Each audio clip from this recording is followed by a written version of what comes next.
Mazmur 91. Dalam lindungan Allah. Orang yang duduk dalam lindungan yang maha tinggi dan bermalam dalam naungan yang maha kuasa akan berkata kepada Tuhan, tempat perlindunganku dan kubu pertahananku, Allahku yang kupercayai. Sungguh dialah yang akan melepaskan engkau dari jerat penangkap burung, dari penyakit sampar yang busuk.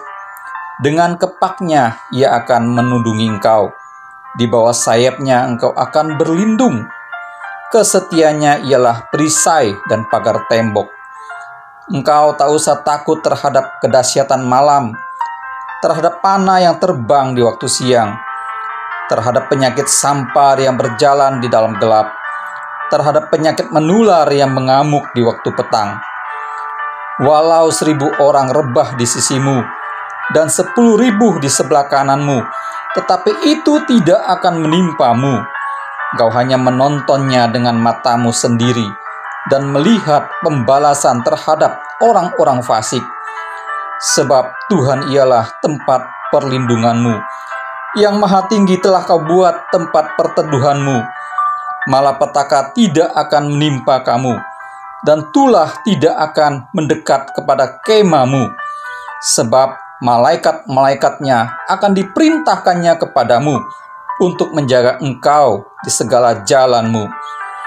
Mereka akan menatang engkau di atas tangannya, supaya kakimu jangan terantuk kepada batu. Singa dan ular tedung akan kau langkahi. Engkau akan menginjak anak singa dan ular naga.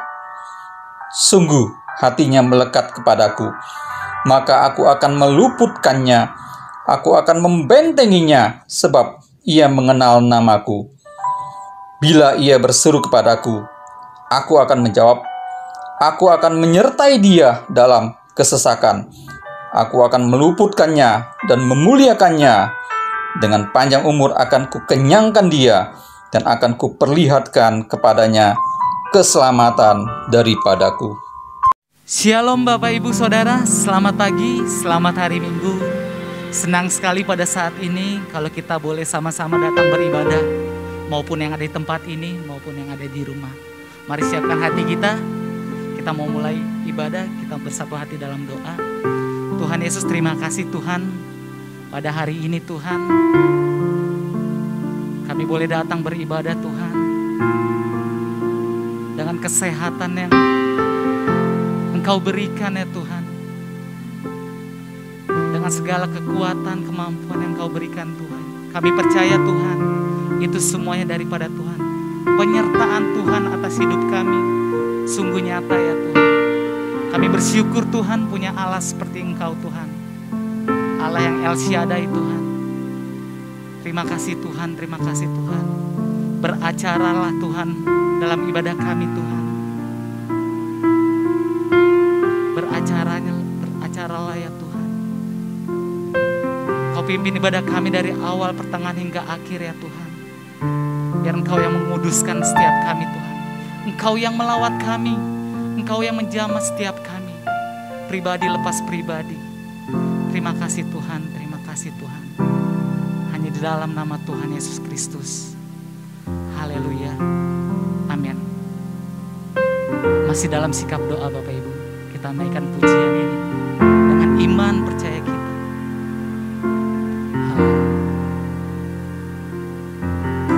Ku rasakan kasih-Mu Tuhan, ku rasakan kuasa-Mu Tuhan, ku rasakan kasih kuasa Roh Kudus, ku rasakan kehadirat-Mu. Mari sama-sama kita katakan, ku rasakan. Ku rasakan kasih-Mu Tuhan, ku rasakan kuasa-Mu Tuhan,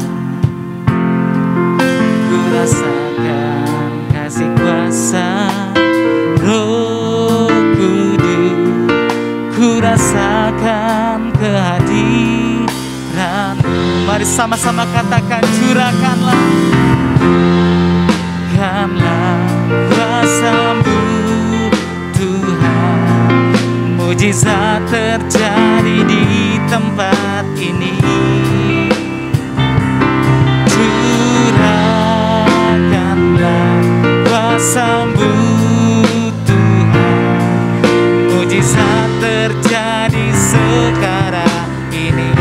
Curahkanlah, kuasa-Mu Tuhan, mujizat terjadi di tempat ini. Curahkanlah kuasa-Mu Tuhan, mujizat terjadi sekarang ini. Mari kita naikkan pujian ini dari awal dengan iman kita. Rasakan kasih-Mu Tuhan, ku rasakan kuasa-Mu Tuhan, ku rasakan kasih kuasa Roh Kudus, ku rasakan kehadiran. Katakan, curahkanlah, curahkanlah kuasa-Mu Tuhan, mujizat terjadi di tempat ini. Curahkanlah, curahkanlah kuasa-Mu Tuhan, mujizat terjadi sekarang ini.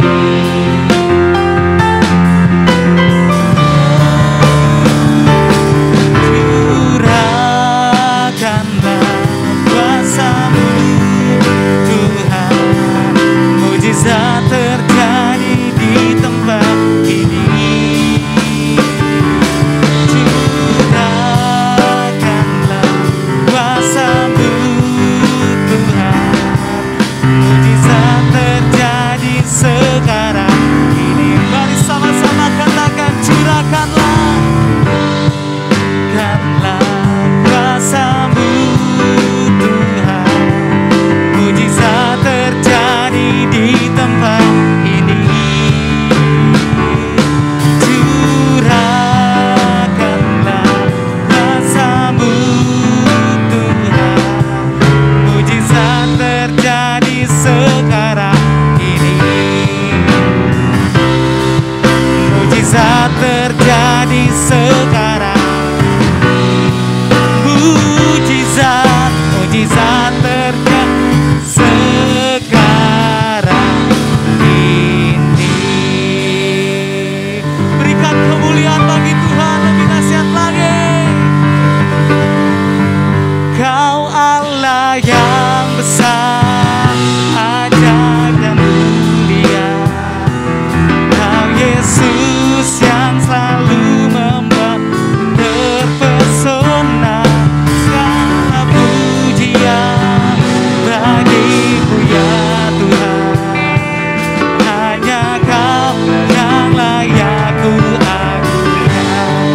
Kau Allah yang besar, besar, ajaib dan mulia. Kau Yesus yang selalu mempesona.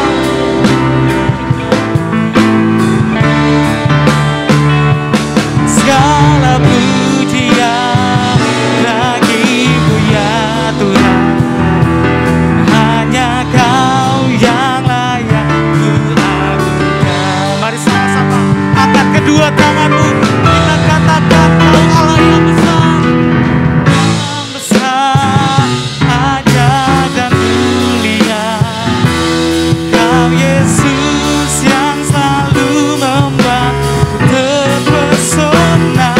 Segala pujian bagi-Mu ya Tuhan, hanya Kau yang layak ku agungkan. One more time, Kau Allah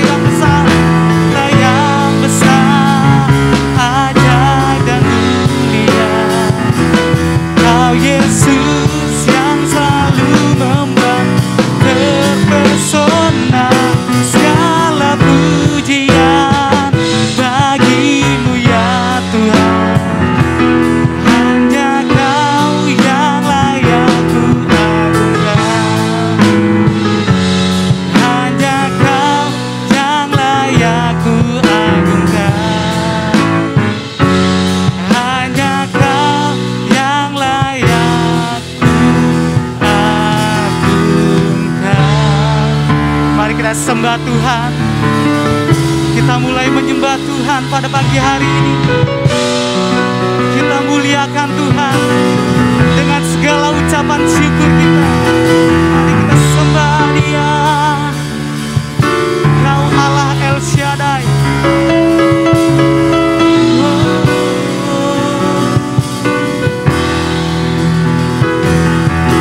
Kami bersyukur. Engkau Allah kami. Engkau kekuatan kami.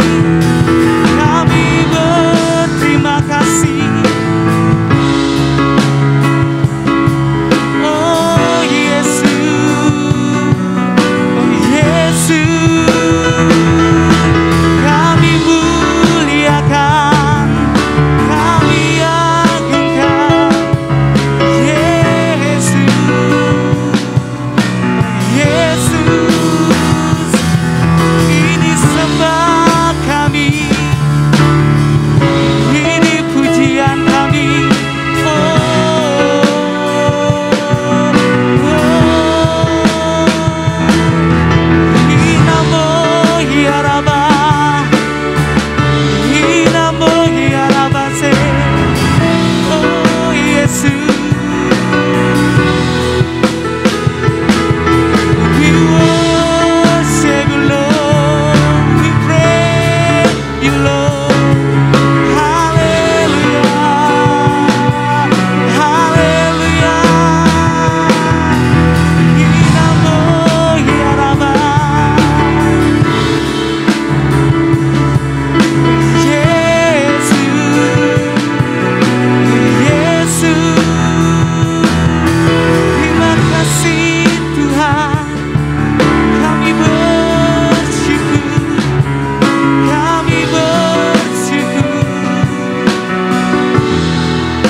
Engkau Allah kami Tuhan, Kau sangat baik, Kau sungguh baik Tuhan. Tidak pernah ada habis-habisnya Tuhan kebaikan-Mu Tuhan atas hidup kami. Tidak dapat terukur Tuhan kasih setia-Mu atas hidup kami. Bersyukur Tuhan. Dengan apa kami balas Tuhan kebaikan-Mu Tuhan selain kami mengucap syukur Tuhan. Terima kasih Tuhan buat hari yang Kau berikan Tuhan pada saat ini Tuhan. Kalau kami boleh beribadah Tuhan di tempat ini Tuhan, itu bukti kebaikan-Mu atas setiap kami Tuhan Yesus. Terima kasih Tuhan, terima kasih Tuhan. Terima kasih Tuhan. Kau lawat setiap kami Tuhan. Kau yang menguduskan setiap kami Tuhan Yesus. Kalau sebentar Tuhan pada pagi hari ini Tuhan, kami akan memuji kebesaran-Mu ya Tuhan. Mengagungkan nama-Mu Tuhan. Biarlah Tuhan melalui pujian-pujian kami Tuhan, Kau yang disenangkan Tuhan. Biarlah pujian kami menjadi dupa yang harum Tuhan. Terima kasih Tuhan Yesus, terima kasih. Haleluya. Amin. Masih siap memuji Tuhan Bapak Ibu?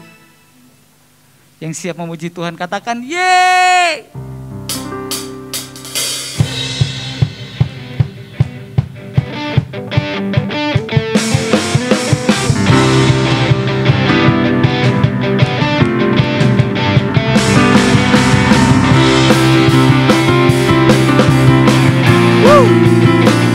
Sebab Tuhan yang Maha Besar.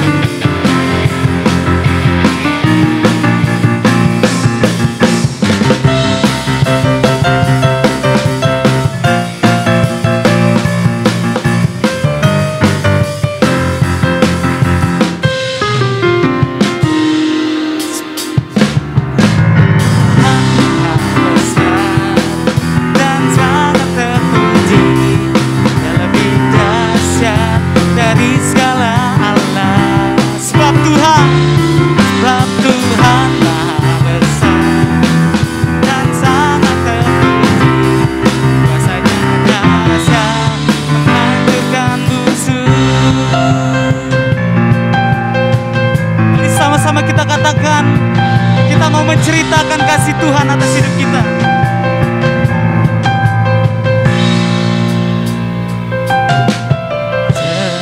Ceritakanlah kemuliaannya di antara segala bangsa, dan perbuatannya yang sungguh ajaib di antara suku bangsa. Katakan Tuhan Maha Besar, Tuhan Maha Besar dan sangat terpuji, Dia lebih dahsyat dari segala Allah. Sebab Tuhan Maha Besar dan sangat terpuji, kuasanya dahsyat menghancurkan musuh. Sebab Tuhan Maha Besar dan sangat terpuji, Dia lebih dahsyat dari segala Allah.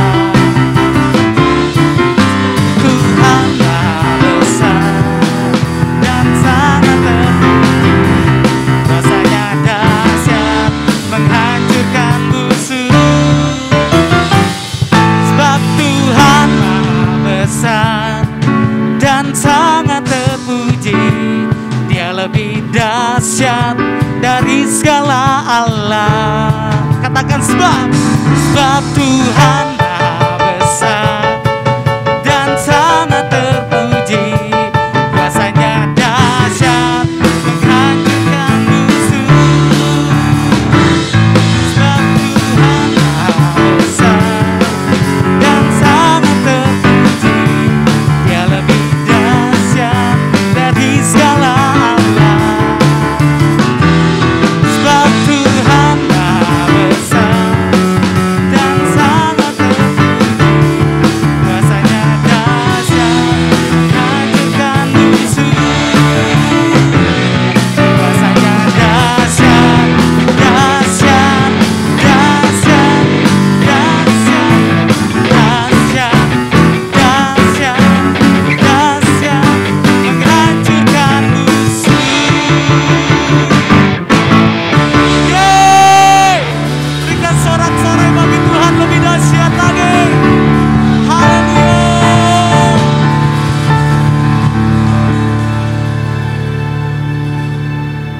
Mari silakan duduk Bapak Ibu semua, Saudara.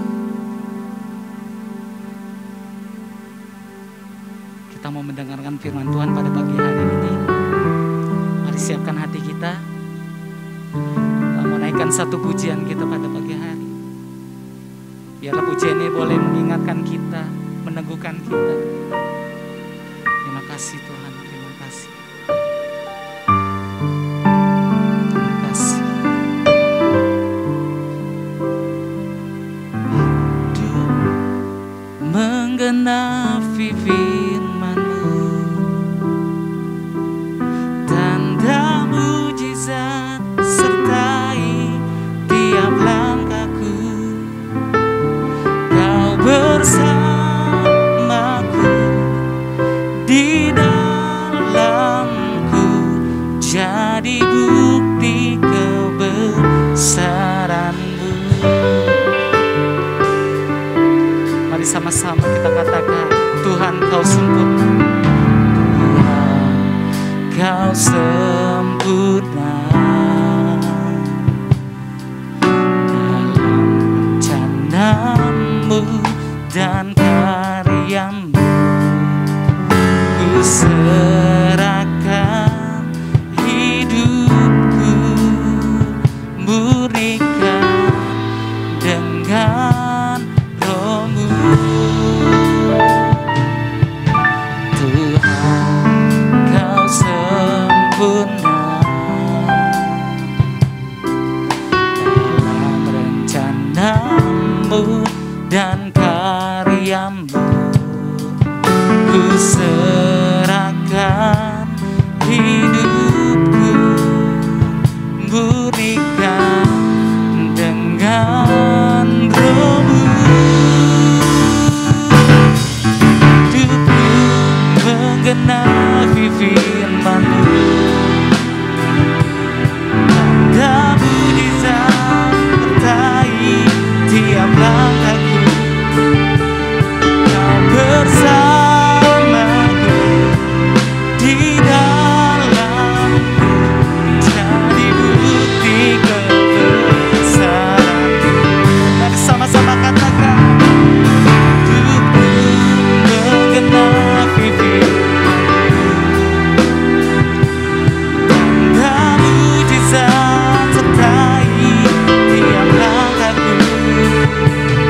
Kau bersamaku di dalamku, jadi bukti kebesaran-Mu.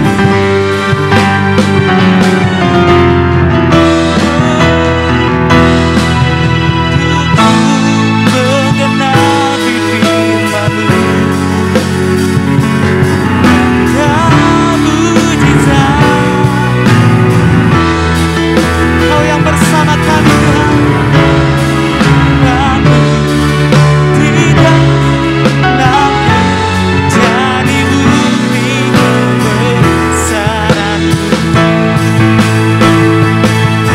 Hidupku menggenapi firman-Mu, oh Tuhan, mujizat sertai tiap langkahku.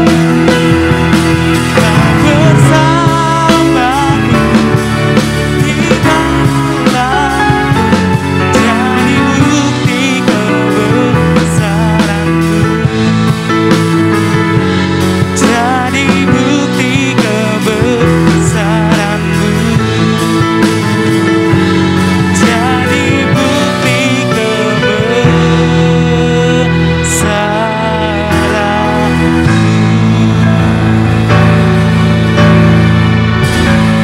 Haleluya.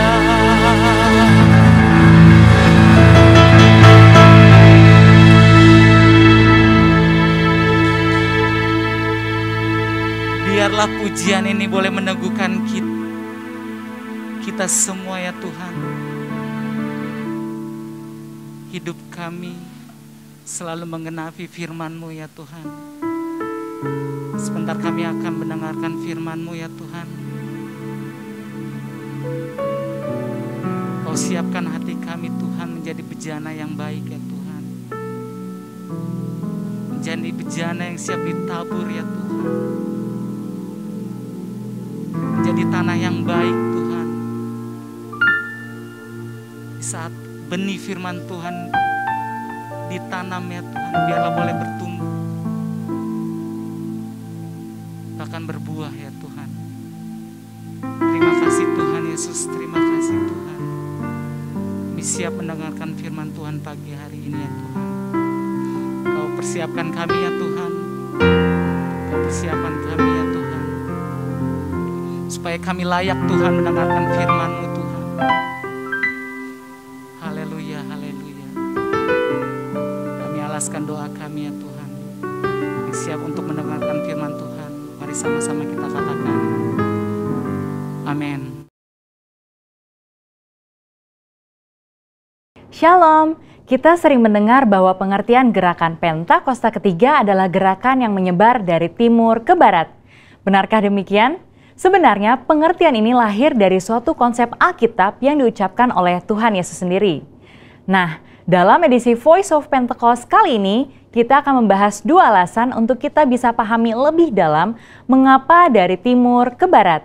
Alasan yang pertama secara alkitabiah. Di dalam Alkitab seringkali kita melihat pola yang bungsu menggantikan yang sulung. Seperti Ishak yang meskipun secara jasmani adalah adik dari Ismail, tetapi dia menggantikan posisi Ismail sebagai yang sulung dari rencana keselamatan Allah. Demikian pula dengan Esau dan Yakub. Di dalam Matius 19 ayat 30 dikatakan bahwa yang terdahulu menjadi yang terakhir, dan yang terakhir menjadi yang terdahulu.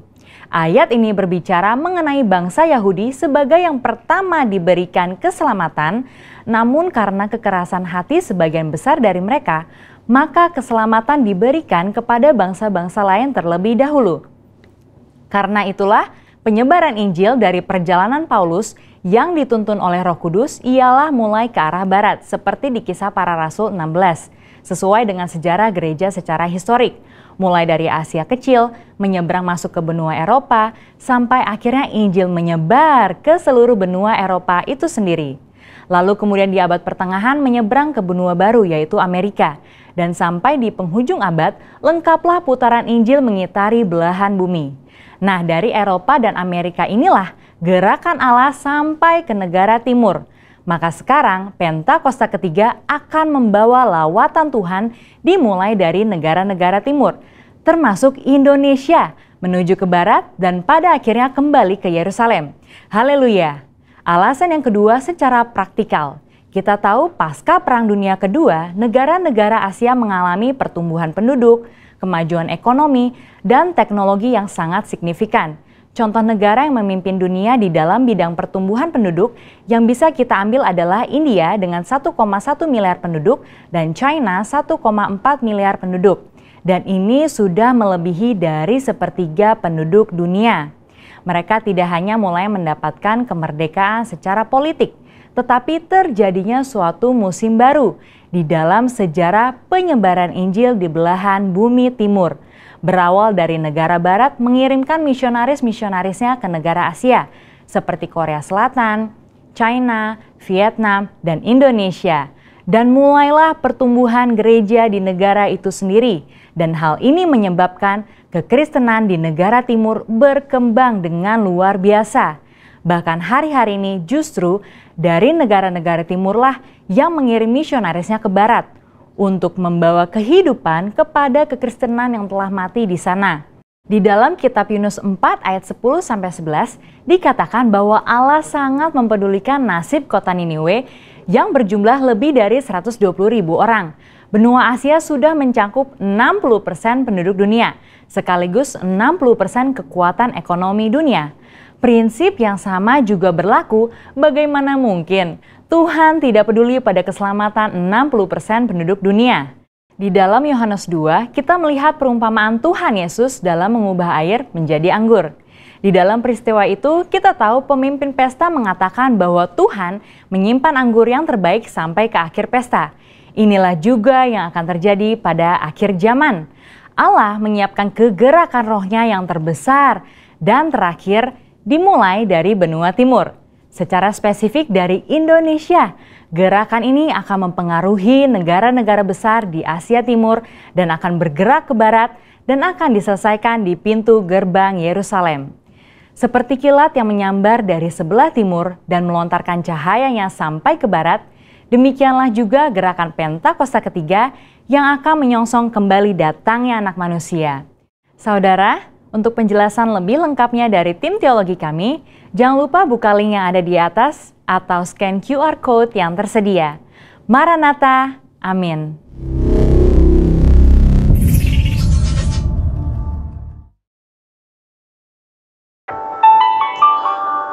Apa yang dimaksud dengan Pentakosta ketiga? 1. Pentakosta ketiga adalah pencurahan Roh Kudus yang dahsyat di zaman ini, melebihi yang terjadi di Azusa Street. 2. Pentakosta ketiga akan mengakibatkan penuaian jiwa yang terbesar dan yang terakhir sebelum Tuhan Yesus datang kembali. 3. Pentakosta ketiga akan membangkitkan generasi Yeremia, yaitu anak-anak muda yang dipenuhi Roh Kudus, cinta mati-matian kepada Tuhan Yesus, tidak kompromi terhadap dosa, dan akan bergerak untuk memenangkan jiwa. 4. Pentakosta ketiga lahir di Indonesia dan bergerak ke bangsa-bangsa. Gerakan ini dari timur ke barat dan akan kembali ke Yerusalem. 5. Pentakosta ketiga akan memberikan kuasa untuk menyelesaikan amanat agung dan setelah itu Tuhan Yesus datang kembali. Amin. Selamat pagi Bapak Ibu yang dikasihi oleh Tuhan Yesus. Kita bersama-sama berkumpul kembali pada pagi hari ini Mari kita siapkan hati kita untuk merenungkan firman Tuhan pada pagi hari ini. Minta pimpinan dari Roh Kudus untuk membuka hati dan pikiran kita, mengarahkan konsentrasi kita pada apa yang akan kita dengar dari pesan firman Tuhan pada pagi hari ini. Dan biarlah firman Tuhan mengajar kita, menyatakan kesalahan, memperbaiki kelakuan, dan mendidik kita di dalam kebenaran firman Tuhan. Baik Bapak Ibu, Saudara sekalian, pagi ini saya mau angkat satu tema tentang jurang tanpa dasar. Charles Spurgeon suatu hari berkata seperti ini, saudara. Pikiran bisa turun jauh lebih rendah dari tubuh, karena di dalamnya ada lubang-lubang tak berdasar. Daging hanya dapat menanggung sejumlah luka dan tidak lebih. Tetapi jiwa dapat berdarah dalam 10.000 cara dan mati berulang setiap jam. Nah saudaraku, tentang siapa Charles Spurgeon ini bicara? Ya, dia sedang berbicara tentang orang-orang yang sedang mengalami suatu musibah atau bencana. Itu bisa berupa apapun juga, ya, sakit penyakit atau kehilangan orang-orang yang dikasihinya, atau apapun juga yang memukul dia, ya, memukul jiwa dia begitu dalam, saudara. Nah, saudaraku, perasaan seperti apa yang sedang dihadapi orang-orang seperti itu? Di dalam kata-katanya tadi, Charles Spurgeon itu menggambarkan, ya, tentang keadaan yang sedang terjadi pada orang-orang yang sedang dalam keadaan seperti ini. Nah, saudaraku, orang yang sedang menghadapi musibah atau bencana yang sangat memukul jiwanya, ya, itu seperti sedang jatuh ke dalam jurang gelap yang tanpa dasar dan terus meluncur ke bawah. Perasaannya kosong, hampa. Saudara pernah lihat film seorang astronot yang sedang melayang-layang, ya, di angkasa, saudara, ya. Betapapun ia berusaha untuk berdiri tegak, tetapi seketika itu juga tubuhnya itu seperti ia melayang gitu, saudara, dan tidak bisa tegak lagi. Ia benar-benar seperti tidak memiliki kekuatan dan hanya ia melayang-layang gitu, saudara, di udara, karena gaya gravitasinya tidak bekerja lagi di dalam ruangan yang hampa, saudara. Nah, saudaraku, orang yang mengalami pukulan jiwanya, ya, dalam menghadapi bencana, ya, apapun juga, saudaraku, itu seperti itu, ya, perasaannya kosong dan hidupnya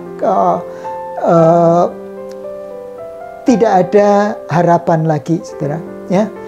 Nah, juga yang mengalami suatu kecemasan yang akut, yang mengalami ketakutan yang menyiksa, ia tidak memiliki harapan lagi. Ya, ia tidak memiliki gairah apapun, ya, dan sangat tidak bersemangat. Raut mukanya sangat tidak bersemangat, dan dia merasa sendirian. Nah, saudaraku, saya teringat di tahun 2015, ya, pada suatu hari Jumat, ya, mata sebelah kiri dari istri saya itu memerah, saudara, ya. Tapi itu diawali dari hari Rabunya. Ya, semula ada satu, dia melihat ada satu bintik putih itu di mata sebelah kirinya, ya. Dia pikir, ini mungkin kemasukan kotoran aja, jadi dikasih obat tetes gitu, juga akhirnya akan hilang. Tapi apa yang terjadi, saudaraku, ya, pada hari Jumatnya itu mulai memerah mata sebelah kirinya. Dan kemudian pada hari Sabtu dia bilang mata kirinya tidak bisa melihat apa-apa, kehilangan penglihatan. Dan saudara,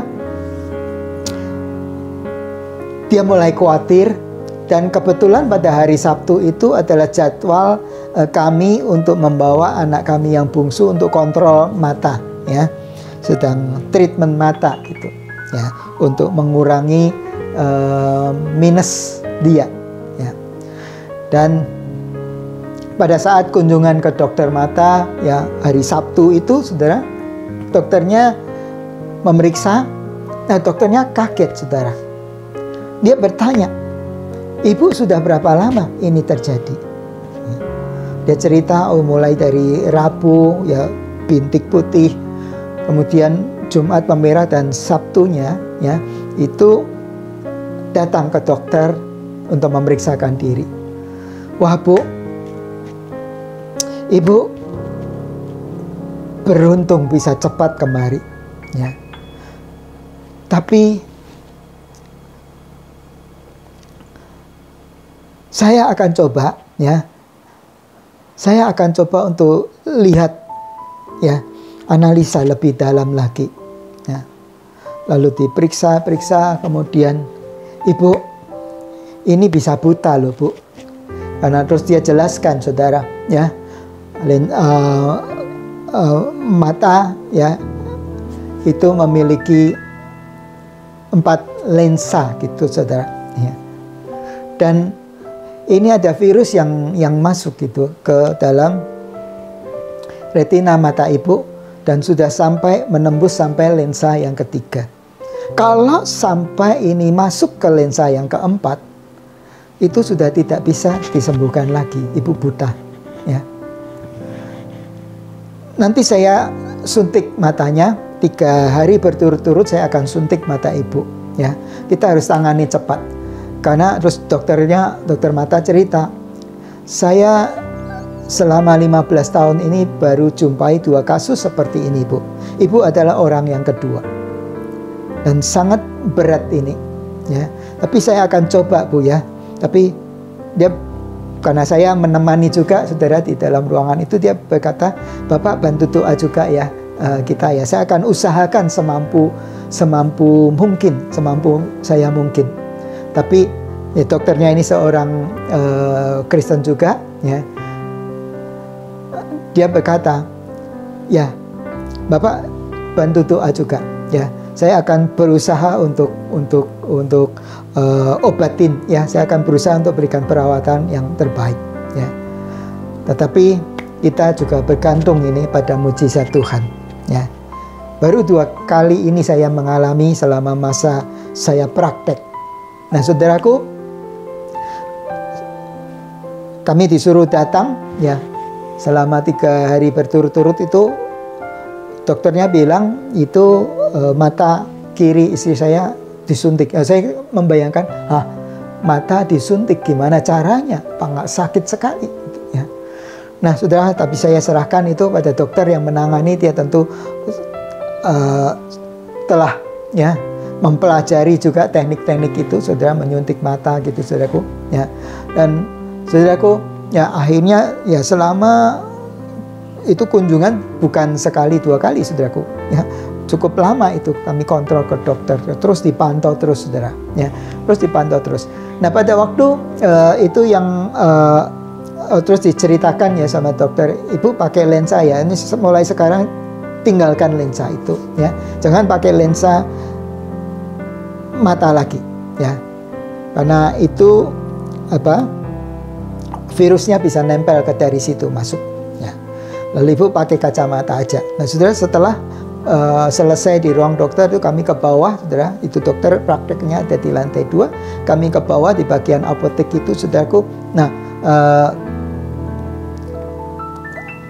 dia, istri saya, pilih-pilih kacamata gitu, saudaraku, karena harus dikenakan gitu, ya. Lalu petugas dari apotek itu bilang, "Ibu, kacanya nggak usah yang mahal-mahal ya. Ini sementara aja. Toh mata ibu nggak bisa lihat lagi." Saudara, apa yang terjadi, saudaraku? Ketika, ya, istri saya mendengar, ya, perkataan dari petugas apotek itu seperti dia kena uppercut seorang petinju ya saudara, sangat telak gitu ya. Dia langsung terjerembab, dalam arti mentalnya down saudara ya, langsung mentalnya down ya, bukannya disemangati tetapi dijudge gitu saudara, dihakimi, mata ibu tidak bisa melihat lagi ya. Saudaraku, bagaimana perasaannya selama hari-hari perawatannya saudaraku ya. Dia ya tidak ada raut ya cerah gitu saudaraku di wajahnya ya. Ya kecemasan saya memikirkan ya seperti apa tadi yang saya sampaikan saudaraku ya, tanda-tanda seperti itu ya. Kemudian setelah sembuh itu dia cerita ya, rasanya seperti ya jatuh gitu, tapi tidak berpijak ke alas apa-apa gitu ya, curang yang tanpa dasar ya, benar-benar lemas gitu saudara ya, lemas dan kehilangan sukacita. Nah saudaraku, keputusasaan apa yang diambilnya dan bagaimana ya pada suatu hari saudaraku ya, ia benar-benar itu setelah berhari-hari bahkan beberapa bulan saudaraku ya, ia pikirannya ya dipengaruhi dengan kecemasan yang begitu rupa. Sampai pada satu hari saudaraku ya, itu kami di gereja waktu itu mau ada ibadah Jumat Agung saudara. Nah dia sempat dengar gitu saudaraku ya, di salah satu stasiun televisi itu akan memutarkan film The Passion of the Christ ya.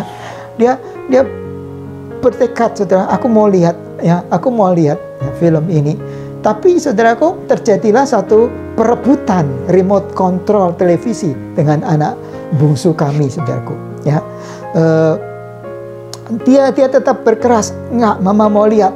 Yang anak saya yang bungsu, enggak, aku enggak mau ya, aku takut, aku serem lihat itu. Tapi di dalam perebutan itu saudaraku, akhirnya istri saya yang menang gitu saudara. Remote itu berhasil dikuasainya dan anak saya tersingkir masuk ke dalam kamarnya. Lalu dia nonton sendirian saudaraku film itu.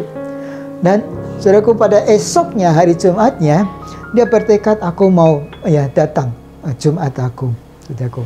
Lalu saudaraku ya, dia ikutin ibadah Jumat Agung itu. Nah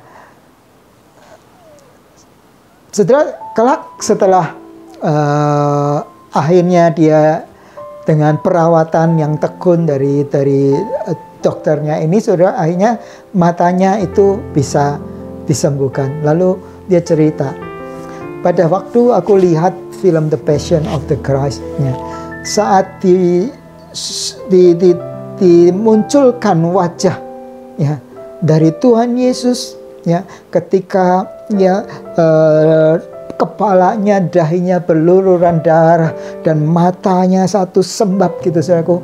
Dia cerita itu seperti mata Tuhan sedang menatap saya. Nah saudara, kita lihat ini gambar keadaan dari mata sebelah kiri dari istri saya, seperti itu saudaraku, merah dan bengkak saudaraku, merah darah gelap dan bengkak gitu kan, dan sudah mau menutup gitu saudara ya, dan sudah tidak bisa melihat pada waktu itu. Dan ketika ya wajah dari Tuhan Yesus seperti ini saudaraku ya, Tuhan Yesus sedang juga menatap ke depan. Dia cerita waktu itu seperti ya dia beradu pandang gitu dengan tatapan dari Tuhan Yesus di dalam film itu saudaraku ya, dan dia mendapatkan kekuatan dari situ. Nah saudaraku, saudara, penyakit mental itu memang masih bisa menjadi topik yang sangat stigmatisasi saudara ya, artinya diberi cap atau diberi label negatif di gereja ya. Bagi mereka yang tidak memiliki perjuangan seperti itu saudara ya, ide bunuh diri dan keputusasaan ekstrim yang menyertai depresi klinis itu mungkin sulit dipahami. Meskipun banyak orang Kristen mengetahui cobaan dari kecemasan sesekali ya, atau perasaan tertekan, tetapi orang-orang dengan penyakit mental lah yang didiagnosis menghadapi tantangan yang unik saudara. Salah satu pertanyaan tertua yang pernah disuarakan adalah pertanyaan seperti ini. Mengapa Tuhan? Mengapa Engkau membiarkan penderitaan? Mengapa saya berbaring di sini dan menderita? Mengapa Tuhan tidak membawa saya pulang saja? Mengapa Tuhan melakukan ini pada saya? Mengapa Tuhan hanya duduk-duduk diam saja di surga sambil memandang saya yang menderita? Mengapa Tuhan tidak segera menolong saya? Mengapa Tuhan tidak menjawab doa-doa saya? Saudaraku, kita tidak akan pernah sepenuhnya memahami alasan mengapa orang baik itu orang yang bermoral, orang yang jujur, orang yang murah hati, orang yang berkomitmen, dan ya, bahkan orang benar menghadapi rasa sakit dan penderitaan. Sementara individu yang menghujat, individu yang tidak bermoral, individu yang bermulut kotor, tampaknya terhindar dari ranjang orang sakit. Saudaraku, jauh lebih baik daripada memiliki jawaban atas pertanyaan mengapa saya atau mengapa kita, adalah memahami bahwa Tuhan tidak memilih Anda. Tuhan tidak memilih saudara sebagai objek penderitaan dan penganiayaan. Ia tidak sedang bersenang-senang menyaksikan saudara menderita. Tetapi Dia memang menemui kita di malam-malam yang sangat gelap dari rasa sakit dan penderitaan kita, dan menunjukkan kepada kita sesuatu dari kasih karunia dan kebaikannya, yaitu kasih-Nya yang tak henti-hentinya bagi kita. Banyak yang tahu ada Tuhan dan mengakui sesuatu tentang kekuatan dan kebesarannya. Tetapi di lembah itulah kita mendengar bisikan suaranya berkata, "Nak, ingatlah anakku." Tahu persis bagaimana perasaanmu. Dia mengalami paku-paku dari perwira Romawi untuk kesembuhan dan penebusanmu. Aku tidak akan pernah meninggalkanmu. Kehadiranku akan menemanimu sampai saatnya pulang. Saja kita membaca yuk Ibrani pasal 4 ayat 14 sampai 16. Saya akan bacakan, saudara buka Alkitab saudara di rumah, dan mari kita membaca bersama-sama saudaraku ya, dengan Alkitab yang saudara sudah siapkan ya.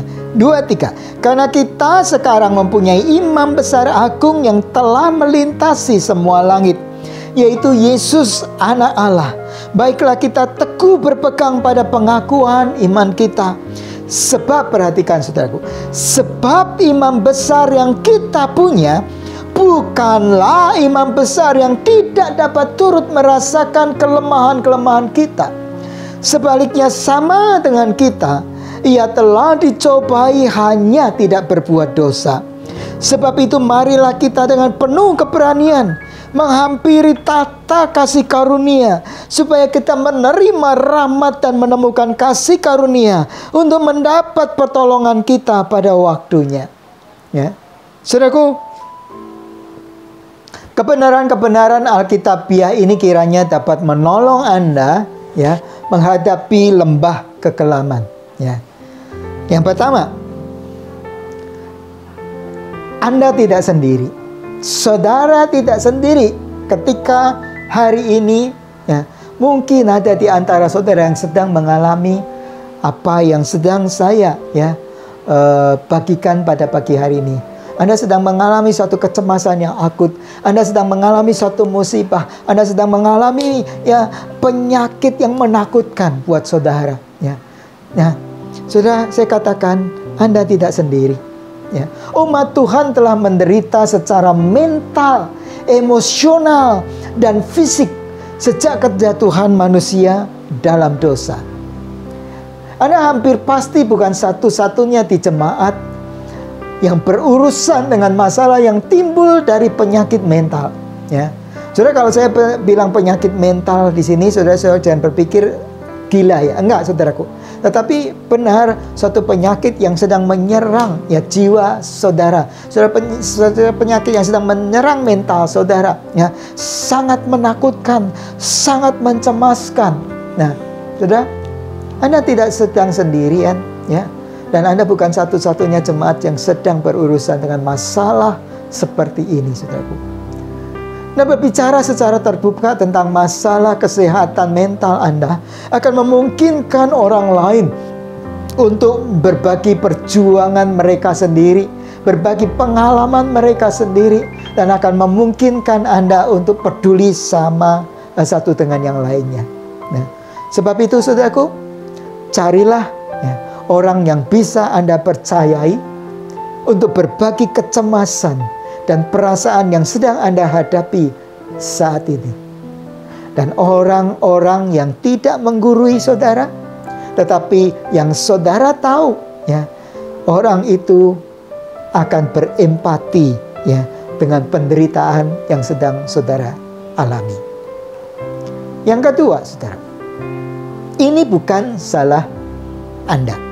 Tentu saudara harus memeriksa ya diri saudara, dan kalau saudara dapatkan memang saudara rasanya saudara tidak melakukan sesuatu yang salah gitu, saudaraku, ketahuilah bahwa memang ada jenis-jenis penderitaan atau sakit penyakit atau apapun juga ya saudara, yang muncul ya bukan karena kita melakukan satu kejahatan atau kesalahan. Dan dalam kategori inilah saya berkata, saudaraku, Anda itu bukan salah Anda, ya. Meskipun penyakit mental adalah akibat dari kejatuhan manusia dalam dosa, ya. Penderitaan Anda itu seperti halnya orang buta sejak lahir, ya, yang dicatat di dalam Yohanes pasal 9 ayat 3. Suatu hari Yesus dan murid-muridnya ya melintasi seorang buta yang sejak dari lahirnya, saudaraku. Nah, murid-murid bertanya kepada Tuhan Yesus, "Rabi, siapakah yang berdosa? Orang inikah atau orang tuanya yang berdosa?" Tetapi Yesus berkata, "Bukan orang ini dan juga bukan orang tuanya, tetapi supaya pekerjaan-pekerjaan Allah dinyatakan di dalam dia." Nah, saudaraku, dalam kategori inilah ya mungkin Anda sedang menghadapi situasinya, ya. Anda tidak bersalah. Itu bukan, ya. Apa yang sedang saudara derita saat ini, ya, itu bukan salah Anda, ya. Nah, bukanlah hukuman atas dosa-dosa Anda atau orang tua Anda. Penyakit mental mungkin bukan salah Anda, saudara, ya. Tetapi ini bisa menjadi kesempatan bagi Anda untuk berbicara kebenaran tentang kasih Kristus kepada orang lain. Contoh yang nyata adalah istri saya tadi yang saya saksikan di depan saudaraku, ya. Kini ia dapat menyelami, kini ia dapat memahami bagaimana perasaan orang-orang yang mengalami hal sejenis, yang berbagi perasaan dengannya, ya. Dan ia bisa berbagi ya pengalamannya, dan ia bisa tahu, dia bisa berempati bagaimana dulu jika dia mengalami satu kehampaan ketika mengetahui ada ancaman kebutaan dari matanya itu, ya. Ada sesuatu yang hilang di dalam dirinya, ya. Ada sesuatu yang terambil di dalam dirinya. Nah, itulah tepatnya, saudaraku, perasaan orang-orang yang sedang mengalami ya pukulan mental dari satu musibah atau penyakit yang sedang dialaminya ini. Nah, saudaraku, ya, dengan jalan demikian, saudaraku, ya, istri saya itu bisa berbagi pengalaman ya dengan orang-orang yang sedang ya sharing gitu dengan dia tentang masalah berat yang dia sedang hadapi, ya. Dan bagaimana ia bisa memberi kekuatan ya kepada orang-orang itu, ya. Orang-orang itu merasa nyambung ini, ya, nyambung gitu. Karena apa, saudaraku? Karena istri saya pernah ada di tempat yang sekarang ya orang-orang itu hadapi.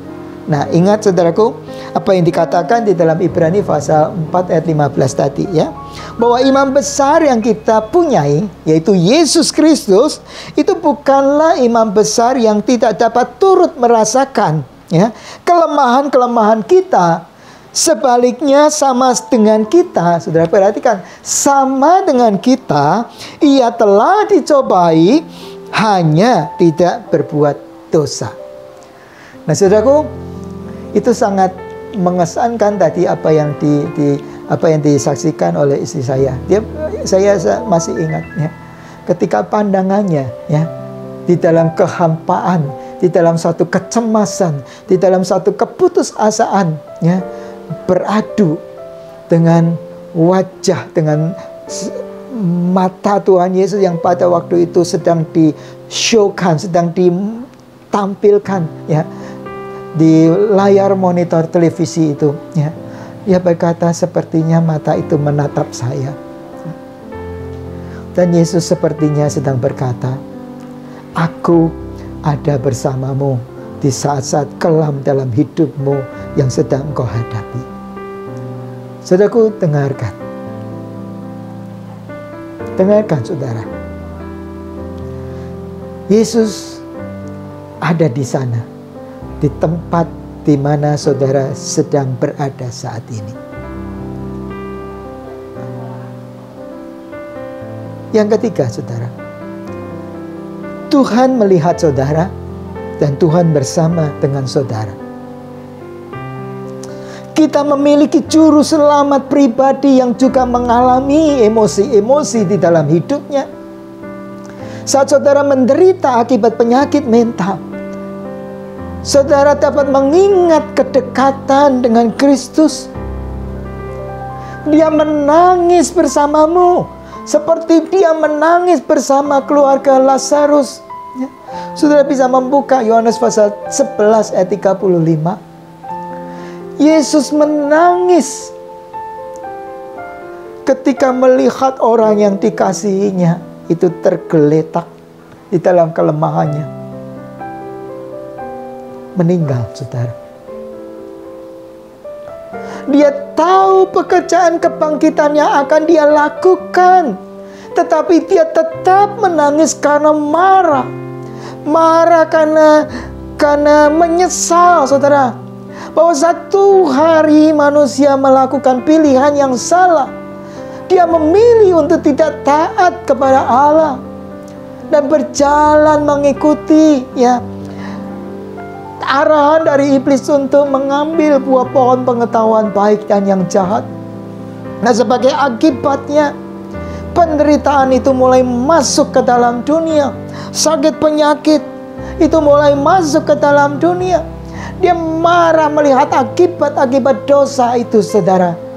Dan dia menangis ya bersama dengan keluarga Lazarus ketika melihat Lazarus tak berdaya di dalam kematian tubuhnya. Saudaraku, demikian juga dia tahu bagaimana dia akan bekerja di dalam dan melalui hidup Anda. Dan dia bersama Anda di tengah-tengahnya. Saudara tidak sendiri. Allah sedang bersama dengan saudara. Yesus melihat saudara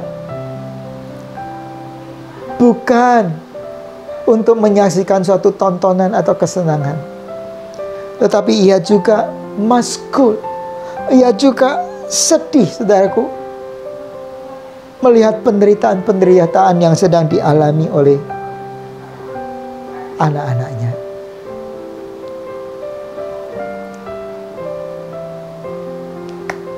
Saya berdoa kiranya pesan firman Tuhan pada pagi hari ini bisa memberikan kekuatan kepada saudara-saudara yang sedang mengalami beban-beban berat di dalam hidupmu hari ini. Engkau sedang mengalami suatu kehampaan, engkau sedang mengalami suatu keputusasaan, engkau sedang mengalami suatu ketakutan yang hebat, engkau sedang seakan-akan sedang jatuh dan benar-benar terhempas, saudaraku. Tetapi saudara belum sampai kepada dasarnya ya. saudara kehilangan semangat di dalam hidupnya, hidup saudara, ingat tadi 3 hal saudaraku. Yang pertama, saudara tidak sendirian, ya. Saudara bukan satu-satunya orang yang sedang menghadapi ini. Ada juga ya saudara-saudara yang lain yang mengalami hal yang sama, ya. Tetapi juga saudara ketahui, ya, Yesus pernah ada di tempat di mana sedang saudara hadapi hari ini. Yang kedua, itu bukan salah Anda. Jadi jangan menghukum diri saudara, ya. Jangan menghukum diri, ya. Karena pekerjaan-pekerjaan dari Allah sedang dinyatakan di dalam hidup saudara.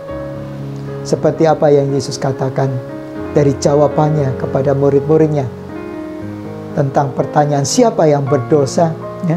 Orang yang buta sejak lahir ini atau orang tuanya. Pekerjaan-pekerjaan Allah sedang dikerjakan, sedang dinyatakan di dalam hidup Anda. Yang ketiga, Tuhan melihat Anda dan Tuhan bersama Anda, ya.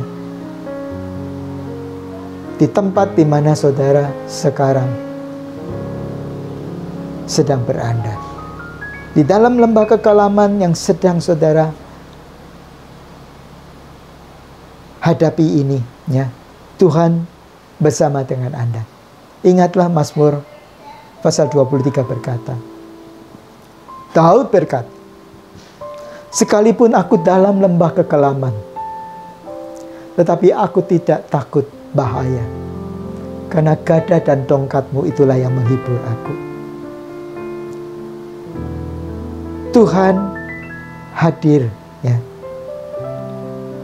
bersama-sama dengan Anda. Mari saudara-saudara sekalian, para jemaat Tuhan, mari kita berdoa, ya, buat saudara-saudara kita yang sedang mengalami saat-saat berat hari-hari ini di dalam hidupnya, ya. Bagi saudara yang sedang mengalami, ya, masalah-masalah yang berat ini, mari ikuti doa saya, ya. Ya Tuhan, saat aku berjalan melawan jurang maut, saat aku berjuang melawan jurang maut yang diderita oleh penyakit mental, ingatkan aku bahwa Engkau bersamaku dalam kesakitanku dan tidak akan pernah mematahkan buluh yang patah terkulai. Dalam nama Tuhan Yesus. Mari saudara sekarang kita berdoa, ya, buat bangsa negara kita juga. Kami berdoa menyerahkan bangsa negara kami dalam tangan-Mu, ya Tuhan. Terus Tuhan pimpin, ya, Bapak Presiden kami, pemerintahan yang Engkau tetapkan di atas Indonesia ini, supaya hikmat bijaksana terus Engkau berikan kepadanya, berikan kepekaan kepada mereka, ya Tuhan, untuk dapat menemukan, ya, tuntunan-tuntunan yang telah Engkau sediakan bagi mereka ini, yang telah Engkau tetapkan untuk memangku jabatan, ya, di negara ini, dan jalankan amanah-Mu, ya Tuhan, di negeri ini. Dan biarlah apa yang dikerjakannya sejalan dengan apa yang Engkau mau. Berkati bangsa negara kami, lindungi bangsa negara kami dari segala yang jahat, dari segala virus COVID-19 dan mutasinya ini. Tuhan bentengi, Tuhan pagari Indonesia ini, dan biar disingkirkan roh maut dari Indonesia ini. Kami berdoa juga Tuhan bukakan kesadaran pada seluruh masyarakat untuk terus berjaga-jaga, mematuhi anjuran pemerintah, terus disiplin mengenakan protokol kesehatan. Kami berdoa pulihkan bangsa kami, kesehatan bangsa kami, ya Tuhan, dan pulihkan perekonomian bangsa kami ini. Berkati bangsa kami ini, ya Tuhan Yesus. Terima kasih, beri kesehatan pada Bapak Presiden dan seluruh kabinet kerjanya, saudara, Tuhan Yesus, supaya mereka bisa terus Tuhan tekun bekerja dengan baik dan dengan tubuh yang sehat. Terima kasih Tuhan Yesus, Engkau memberkati juga para pemimpin rohani kami, dan biarlah Engkau juga menuntun mereka untuk dapat mengerjakan apa yang Engkau maui untuk dikerjakan di hari-hari akhir ini. Terima kasih Tuhan. Mari saudaraku, Kita mengangkat tangan kita dan siapkan hati kita untuk terima berkat Tuhan. Diberkatilah umat-Mu ini ya Tuhan Yesus, dan diberkatilah dan dijagai dan peliharalah umat-Mu ini. Beri kepada mereka kesehatan yang baik. Juga saudara Tuhan, kami berdoa biar Engkau memberkati kehidupan rumah tangga mereka sehari-hari. Sembuhkan mereka yang sakit Tuhan. Dan biarlah Tuhan Yesus kasih sayang-Mu terus makin nyata di dalam kehidupan umat-Mu ini. Terima kasih. Dalam nama Tuhan Yesus kami berdoa. Mari kita semua katakan amin. Waktuku takut, waktuku bimbang kepada